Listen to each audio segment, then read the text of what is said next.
Siamo chiusi in casa, rifugiati nelle abitazioni. Mai avremmo pensato. Noi che viviamo il mondo in lungo e in largo, che viaggiamo per lavoro e per diletto, mai avremmo immaginato noi di dover prendere le distanze da tutto e da tutti. E invece siamo qui, bloccati da una pandemia che ci costringe all'isolamento. Sospesi nella solitudine del corpo e delle nostre case, nell'astensione dalla velocità degli accadimenti e dalla frenesia di un quotidiano che sfugge a se stesso. Così, sospesi, abbiamo l'occasione di riprenderci il tempo perduto. Quello delle giornate vissute troppo in fretta, dove spesso i gesti e i pensieri sono annullati dai programmi a tambur battente, dall'ansia di obiettivi da raggiungere, a volte senza sapere perché. Forse in questa astensione dal mondo fisico, dalle mani, dagli sguardi, dagli abbracci tangibili, forse solo ora, quando tutto ciò ci viene negato, ne percepiamo il valore e il sapore.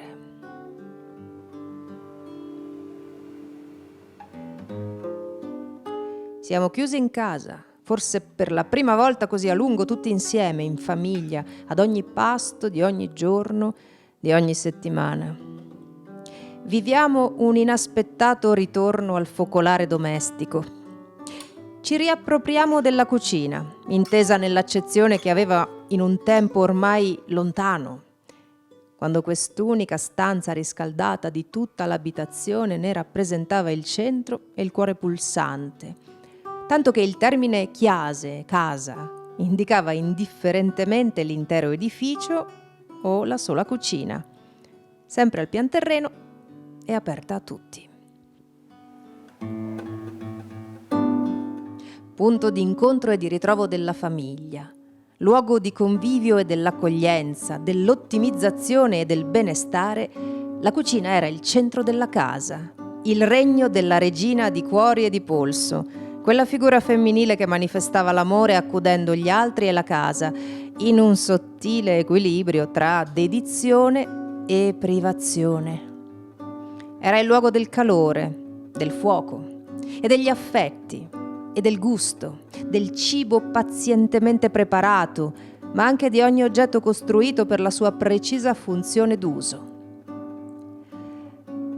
La cucina era la stanza in cui aleggiava la voce delle cose, perché ogni oggetto era fiero portatore di gesti, lavori, utilizzi.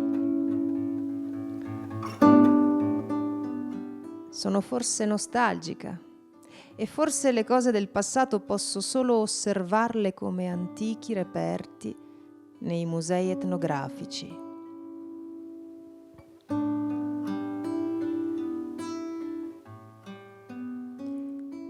Ma la nostalgia è empatia con il vissuto degli altri, tra i quali ci sono anche i nostri nonni, bisnonni, prozii, e tutti gli avi che li hanno preceduti dal 1700 per arrivare alla prima metà del Novecento, coprendo un arco temporale che in Friuli abbraccia con la stessa intensità il valore del focolare domestico, pur con alcune varianti territoriali e temporali. Ascoltiamole allora le cose e i pensieri del passato, per vivere le cose e i pensieri contemporanei con la consapevolezza che il futuro si costruisce recuperando le radici del presente. Andiamo alle radici del quotidiano in cucina. Sai Marco che sono qua che penso e ripenso a quella telefonata che ho avuto ieri con mia sorella. Mi ha scritto un messaggio, mi ha detto che mi ha scritto una mail su questa cosa. Eccola qua.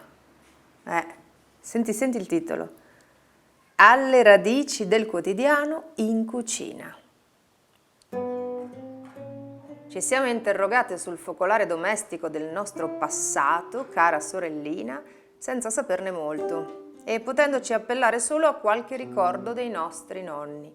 Ma senti, pur senza muovermi, pur stando a casa, talmente presa da questa riflessione, ne ho parlato al telefono con la zia.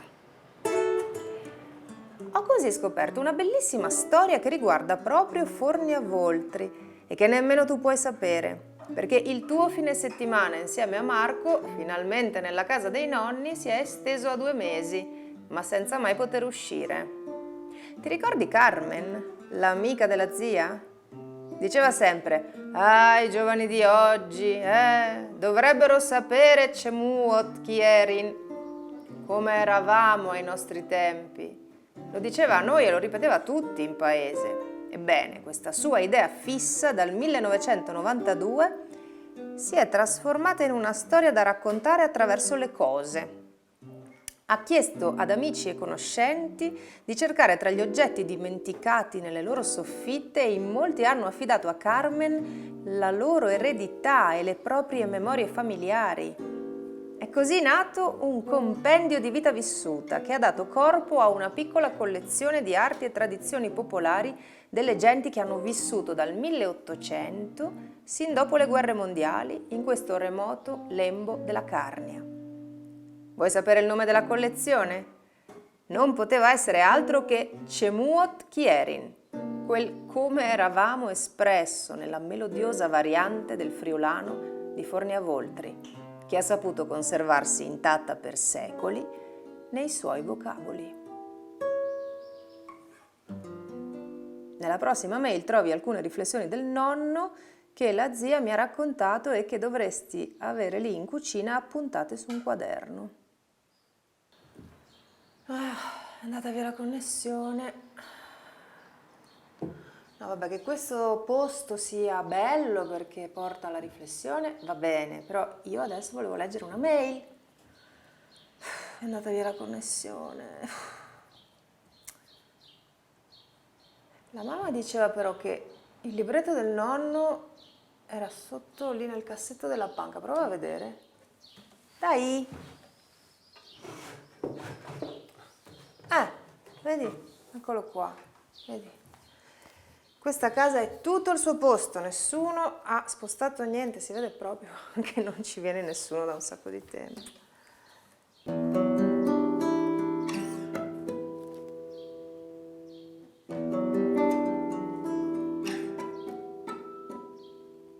Scrivo spesso in queste sere di un'età ormai regalata e rifletto su quanto poco tempo io abbia innanzi a me e su quanto invece ce ne sia alle mie spalle.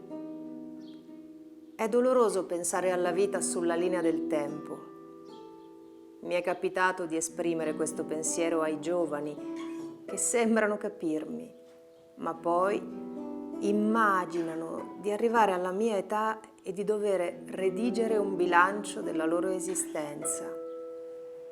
Parlano il linguaggio dell'economia e della comunicazione aziendale, come se la vita di un uomo potesse ridursi alla logica del dare e dell'avere, delle cose spese e di quelle ottenute. Non è così. La mia struggente malinconia riguarda la felicità. Era una felicità semplice, appoggiata alle piccole cose e agli affetti familiari, che trovava il suo apice proprio in questa cucina, che è sempre stata il centro della nostra vita. Noi uomini parlavamo poco, ma il rapporto tra moglie e marito si saldava attraverso i gesti sugli oggetti, senza le parole. L'ho capito sin da ragazzino osservando mia madre quando in cucina utilizzava l'ubrustulin, il tostaorzo, costruito da mio padre riutilizzando 2 elmetti della prima guerra mondiale. E certo, io ero in una fase della vita votata all'immaginazione e a quel tempo bastava poco per proiettarsi in altri mondi. Vedevo in quel tostaorzo 2 teste fiere sul fronte della guerra. Ne ero impressionato, perché riuscivo attraverso i gesti domestici di mia madre a vedere le gesta eroiche di mio padre. Poi il tempo è trascorso e mi sono ritrovato da solo, sempre in questa cucina, dopo la morte della mia adorata moglie, a ricevere amici e parenti che si alternavano per darmi conforto, Apprezzavo quelle parole, ma la voce elevatasi davvero a balsamo per il mio dolore è stata quella dell'amica Novella Cantarotti. Lei non mi ha parlato della mia defunta, ma di una sua perdita, quella dell'Agna Mariana e della sua storia. Una storia che delinea i tratti di una donna rendendola quasi iconica, rappresentativa dell'intraprendenza e della tenacia delle donne carniche. In questa storia, che comprendeva anche mia moglie, seppur mai facendovi riferimento, ho assaporato la bellezza dell'appartenenza di un individuo al gruppo, di una donna alle donne di più generazioni. È una bellezza che riabilita il ciclo morte-rinascita, che infonde speranza innanzi alla perdita e che sfiora l'immensità dell'immortalità. La Agna Mariana era una donna forte. A 24 anni persi il marito e i 2 figli e dopo la morte del padre aveva assunto la guida della casa. La sua giornata cominciava molto presto. Era lei che badava a tutto. Anche quando la casa si riempiva di nipoti e il lavoro era tanto da dover assumere gente aggiornata, nonostante il ritmo frenetico del giorno, la sera, a ora di cena, la tavola era sempre pronta con la grande polenta, le bevande e il companatico. Mentre le ragazze sparecchiavano, l'Agna Mariana si ritirava nel tinello e sui quaderni di conti segnava con cura e precisione tutti i nomi dei lavoratori a giornata, le ore e le spese di casa. E poi raccoglieva sul focolare la cenere, copriva la brace per ritrovarla viva la mattina dopo e la segnava con una croce. Erano così le donne che ricordo, regine delle nostre giornate, regine senza corone, ma con le mani d'oro, il cuore immenso e un sesto senso che duettava costantemente con una severa e ferma capacità decisionale. Era così la donna che ricordo, regina di cuori e di polso.